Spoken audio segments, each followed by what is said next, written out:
На зидот позади мене има два графита: слобода и шудромање. Слобода сите знаеме што значи, но шудромање ретко некој кој што знае кое му е значењето. Шудромање на ромски значи ладно ми е. Односно, позади мене се покажува всушност животот на ромите: слобода и ладно ми е. Обично ромите се подсетуваат само за меѓународниот ден на ромите 8 април. Останатите денови тие се невидливи, односно никој не знае кои се потребите на ромите, како што не го знаат значењето на зборот шудромање. Добар ден на панел дискусијата на Цивил, насловена на балот за човековите права на ромите. Денеска со мене на ова панел дискусија се заменик народен правобранител Васка Бајрамовска Мустафа, Елвис Мемети, советник за инклузија на ромите во владата на Република Северна Македонија, Мадера Камбери, представничка на Министерството за труд и социјална политика, Ефик Махмуд, граѓански активист, и Рамуш Муарен Цирко, новинар. Пред се ви благодарам што прифатите да учествувате на оваа панел дискусија, која што е организирана по повод 8 април, денот на меѓународни ден на ромите, но ние решивме да го направиме 6 април, затоа што сметаме дека секој ден е добар ден за обележување на нечии права во случајот на ромите, тоа не мора да значи дека мора 8, еве и на 6 можеме да зборуваме за правата на ромите. Јас би започнал денес со најстарија и Џабир Деравот, кој што вчера во најавата него пишавме дека ќе учествува, но денеска ќе биде и он со нас, кој што ќе даде своје мислење во врска со човековите права, односно правата на ромите. Би започнал со госпоѓата Васка Бајрамовска. Како представник на народниот правобранител, веројатно има поголем број на представки кои што се однесуваат на некоја дискриминација, кршење на човековите права. Каква е состојбата на човековите права? Ние немаме посебен омбудсман за ромите, меѓутоа имаме посебна област која што меѓу другото ги таргетира и проблемите на ромите во областа на заштита од недискриминација и следење на принципот на соодветна и правична застапеност. Гледано, прикажано преку области, би рекла дека и натаму останува незадоволството на ромите од грижата која што државата им обезбедува како корисници на права од социјална заштита и социјална сигурност, понатаму остварувањето на правата на ромите во областа на здравствената заштита, проблемите што ги имаат во така наречените полициски овластувања при остварување на определени права или при барање на остварување на право на државјанство, добивање на извод од матична книга на родени, кој што кај народниот правобранител се следат од аспект на така наречени граѓански состојби, а не помалку важни се и останатите повреди, меѓу кои и во делот на недискриминација. Како владата, дали има стратегија им спомна вработување, спомна вдомување, образовен процес поради X причини, некој поради немање на електронски уреди, некој ради немање електрична енергија во некои домаќинства. Како државата се справува со овие проблеми? Ние овие 10 години или овој цел временски период успеавме да создадеме, јас така да кажам, една средна класа на категорија на граѓани кои што не се доволно на број, меѓутоа ги има и најчесто институциите работеа со оној тип на граѓани кои што е најлесно можно да се работи. Оние најранливите во рамките на самата заедница остана и понатаму во маргините, остана во малата и тука она теренска работа, оној теренски контакт, на теренско еманципирање. Таму создадовме долго време навика да луѓето и една жалба не може да поднесат ако некој не ги не ги застапува, ако некоја невладина не излезе во пресвет или ако некој активист не го направи тоа. И тоа е краткиот елаборат кој што произлегува како наследство од целиот овој временски период. Ние успеавме да создадеме една класа на образовани луѓе, на класа која што може да ја превземе, тоест една категорија на луѓе кои што може да ја превземе одговорноста и да зборува нешто повеќе и да прави повеќе за својата заедница. Моето прашање е дали има правична застапеност? Највисок правен акт од државата, тоа е Уставот на Република Северна Македонија, во рамки на кој што правичната и соодветната застапеност е загарантирана. Значи не е предмет на индивидуален избор за било кој да дојде на власт и да ја употреби истата политичка или нормативна моќ за да ја регулира политичката сцена, туку може и мора да има правична и соодветна застапеност. И сега кога говориме за правична и соодветна застапеност, убаво би било да направиме разлика помеѓу тоа што е правична, а што е соодветна застапеност. Да, можеби имаме делумна соодветна застапеност во органите на власта, но немаме правична застапеност во органите на власта. Имено, како што знаете, ние поднесовме барање до сите министерства кои што фигурираат во рамки на владата на Република Северна Македонија.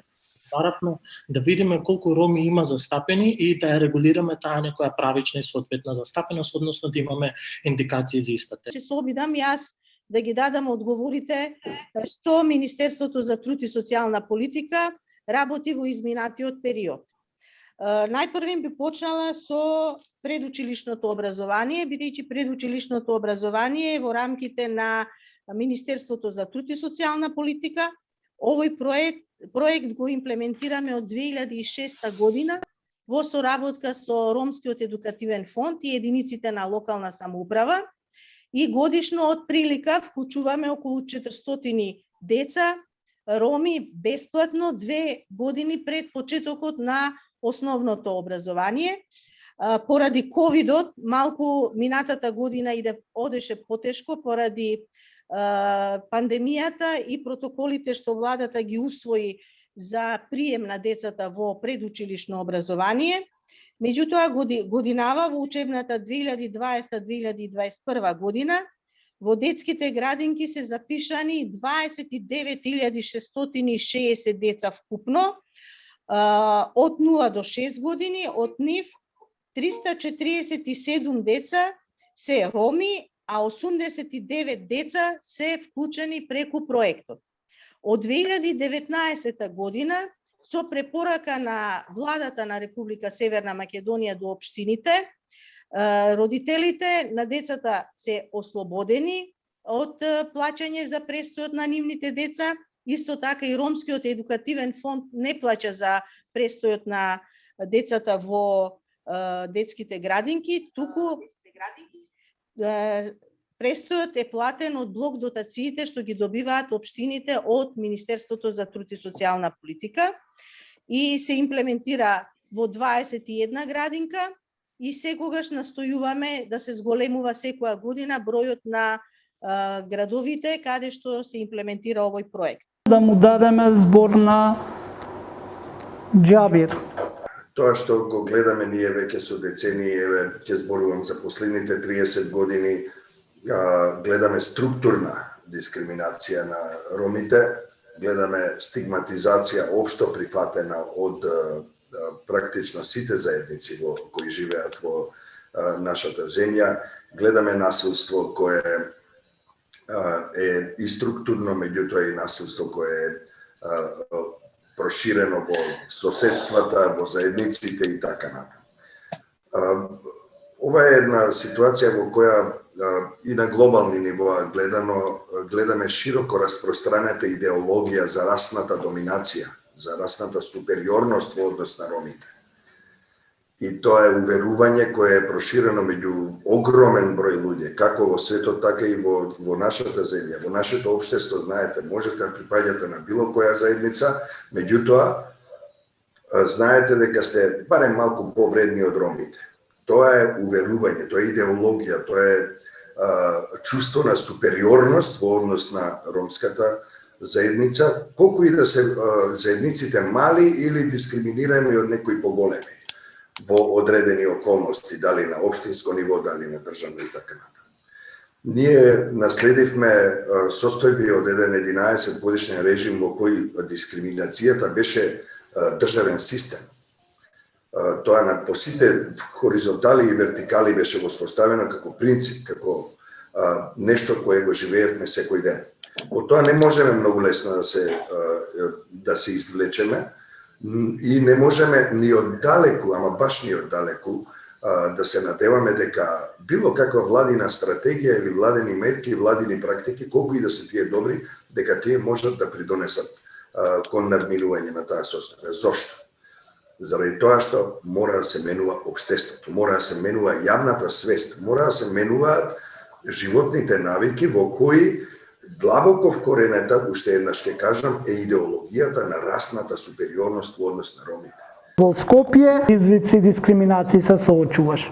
Веќе јас забележувам со години наназад еден интересен момент, да речеме, ако треба да биде активен тој ромски политички блок, кој треба да ги брани правата на ромите, интересите на ромите и ромската заедница од секаков аспект, социјален, економски, културен или ваков аспект, образовен, тие полека едноставно мимикрија или можам да кажам се претопуваат во неромски политички партии. Во неромски политички партии, значи представници на ромска заедница, но се инволвираат за да се устоличат, за да земат функција, за да земат ете да кажеме некој личен бенефит или бенефит на некоја нивно најблиско обкружување, се местат во поголемите политички партии, неромски, за да можат прво да си го видат својот интерес. И чим се наместиш ти така, јасно е колку можеш ти да го браниш интересот на твојата заедница. Во смисол, колку можеш да ги браниш интересите на ромската заедница, кога ти си кадар на таа и друга неромска партија, да речеме, не знам, ВМРО, ДУИ, СДСМ, без разлика, кога си ти нивни кадар, да, ти си представник на ромската заедница, но во секој случај, колку ја имаш ти предноста дека ќе можеш да ги браниш најотворено ромските интереси или интересите на ромската заедница. Од тој аспект. Кратки ќе бидат пораките кои што би сакале да ги слушнеме од нашите панелисти по повод Денот на ромите. Која порака би сакале да испратите? Искрено, мене воопшто не ми пречи мислењето за инфериорно или помала вредност на ромот од некој кој што не е ром. Можам многу лесно да се изборам со таквото мислење. Ова е моје лично мислење, моја лична перцепција. Мислам дека не се разбравме баш најсоодветно. Јас зборував за политичкото, во контекст на политичката борба, настојувајќи на тоа дека во политичката борба никој не го отстапува своето место за некого за џабе, алудирајќи при тоа на пораката дека контекстот во кој што зборуваме е контекст на тоа дека ние имаме способни кадри, можеме да се организираме на подобар начин и можеме да ја земеме одговорноста во нашите раце. На тоа алудирав. Во однос на пропорционалната застапеност, апсолутно да е принцип кој што останува од Охридскиот рамковен договор. Мислам, Ромарите кој имаше изворени факти во однос на пропорционалната застапеност и тука немаме разлики во однос на во дискусиите, онака како што беше потенцирано, а во однос на пораката сакам да кажам дека нас на 8 април или за нас мислам дека е битно на 8 април повторно да ја потенцираме храброста, да потврдиме дека припажаме на група која што е подеднакво вредна за останатите мнозинства и при тоа таа вредност не ја детерминира другите, него ние ја дефинираме, затоа што ние кажуваме кои сме од сите тие три столба кои што се битни, а тоа е заедница, доверба и вредност, имаме достојна заедница која што е лојална, која што живее на овие простори. Градиме доверба и понатаму се враќаме повторно во текот на сите овие придонеси кон нашите луѓе, па дури и во овие времења, секој од својот аспект, од својата бранша на делување. Имаме способни кадри имавме способни кадри кои што се инсталирани во органите на власта, немаше да имаме недостаток на политички соодветна застапеност. Тоа е и текако добар индикатор дека истите не си ја работат својата работа. Може би се способни за да служат како мегафони на власта без разлика кој ќе дојде на власт и да се шлепат со истите. Или сме способни, не знам, да правиме селфиња пред мостови со бездомници или да идеме по екскурзии по ромските махали. Тоа е во однос на делот со мала интервенција за тоа што беше спомнат. Во делот со генералните наши пораки, Џабир начина многу добар сегмент кој што сметам дека треба да биде инкорпориран во нашата социализација во однос на супериорност и инфериорност, нешто исто така во тој правец Васка даде многу добри поенти во однос на истото. Сметам дека етничките димензии на нашиот идентитет не ја детерминираат нашата компетентност. Со други зборови, не треба да бидеме само во позиции од кои што ќе работиме само на ромски права. Имаме компетентни професионалци кои што може да работат за мејнстрим прашања во однос на било што побрзано, не само за нас како етничка група, туку и за државата како колективна цел на сите нас. Да ни порасне свеста, малку да направиме еволуција.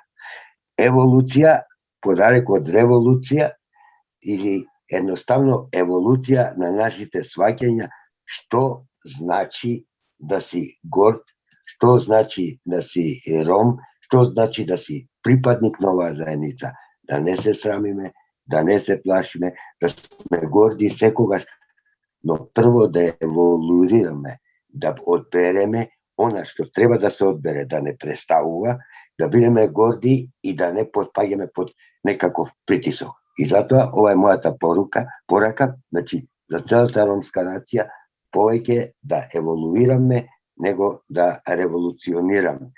Во смисол, затоа што тоа само ќе ни донесе прогрес, ќе ни донесе и напредок.